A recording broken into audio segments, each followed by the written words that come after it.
I'm Christy Herring, and you can find me on Twitter at Diva in the City or at Miss Two Cents. I just wanted to touch on a couple of subjects today. One being the main financial issues facing women today. Another being how do you teach your children about money? And finally, has the Trayvon Martin case affected you in the way you raise your kids at all?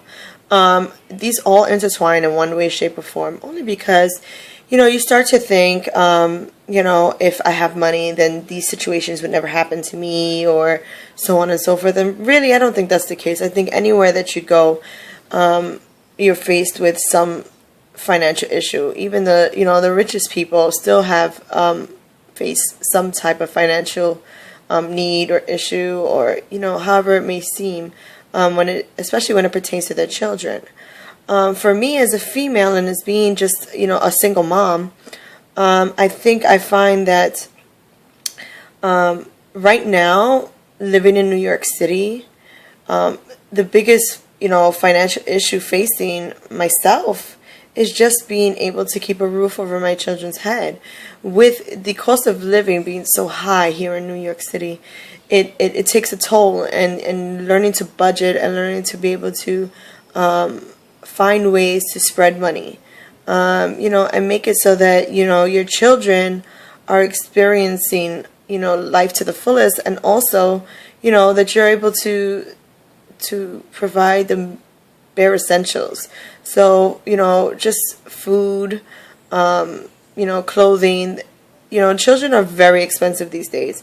And I find that for my children, I try to help them to see that, there's ways to get the quality without having to spend the amount of money that they want. So for us, we do a lot of outlet shopping, sales shopping, just so that they don't feel left out, because I find that, the children these days, everything is about, fitting in and having what others have. And I try to instill in my children that it's really not about those things. But the reality is, some children can be really cruel, and bullying is a really big issue these days. And if I can do my part in keeping my children away from that as much as possible, then I'm going to do that, and I will find the financial means to do it. So, we do the outlet shopping. We do, sales shopping. They give me a list of what they like, and we go out and we shop, and I teach them that, you can buy stuff that's really affordable, and still be name brand. I mean, there are stores like, your TJ Maxx's and your Marshalls that hold those brand names, but for less price. And, I have to teach my children that sometimes, we don't have the money to just go out and spend and splurge, at any point in time. And therefore, they have to learn to budget. All of my children have, little piggy banks, or, little bank accounts, to basically help them save for something. So a goal. We focus on what is it that they want. It's not necessarily a need, but what is it they want? Because all children should be privy to having things that they want, not just things that they need. So what we do is we budget for that, and they save, and they get allowances, and they get little monies here and there from family, and they put that money aside, and they learn the art of saving, and the reality of what it feels like, how great it feels when you can purchase something that you save for. And that's really, really important for me, because I want my children to grow up to be able to provide for their own families, but to be able to teach their families that, everything comes to someone who prepares, and who's ready, and who saves for that. And, those are values that are very important in the way that we raise our children. With that being said, here comes all these issues that our children are facing by, providing them with all these wants that they have, where we give them, some freedoms as to how they dress, or, how they look. Granted, I have 3 boys, and not one of them will you see where their pants hanging a little too low. It's just, it's a staple that, puts them in a category where, people look at them differently, and that's the reality. And for me, I try to make sure that my children realize that society does look at you, and what you wear and how you perceive your actions and how you go about just your daily life. Is it the most important thing to teach them that society will judge them? Absolutely not. But you have cases like, of the Trayvon Martin case where, a kid is wearing a hoodie and at nighttime, and, somebody takes it a little too far and it gets out of hand. Why would I want my child to be in that predicament, or, to be even perceived as something other than a good kid? And it's sad that we are stereotyping and putting kids in a situation where they can't wear a hoodie at night, or, they can't just hang out and be kids.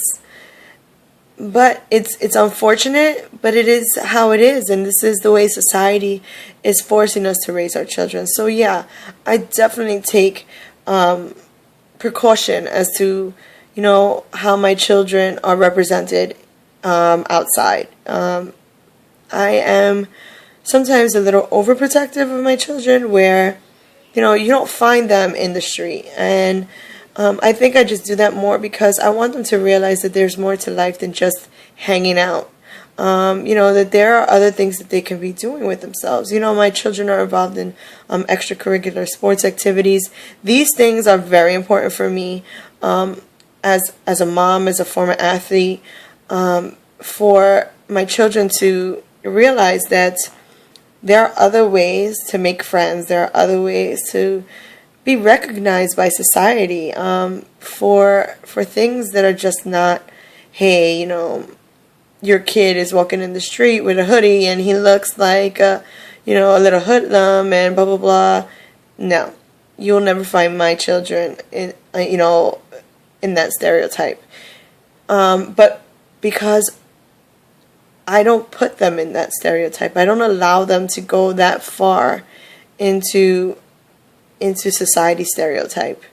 I give them freedom to express themselves in many other ways, but I ask them to be proper and to dress appropriately for their age and for where they will be. Obviously my 2 younger children are 8 and 4, so it gives me more of a liberty to dress them as opposed to my 15-year-old who is into, certain name brands and certain looks. And I'm grateful that the look that he's choosing is more of socially acceptable, I should say, just because it's one less thing that he has to deal with, one less pressure that he has to deal with, because he's chosen to represent himself in a way that society accepts. But does that make it okay? Does that make it, proper? No. I mean, we're now in a society where, we want our children to express themselves, but we limit their expressions, limits the way they express those things. And I am definitely guilty of that. But I think I do it for instances just like, the Trayvon Martin case. I can't imagine what that family has gone through.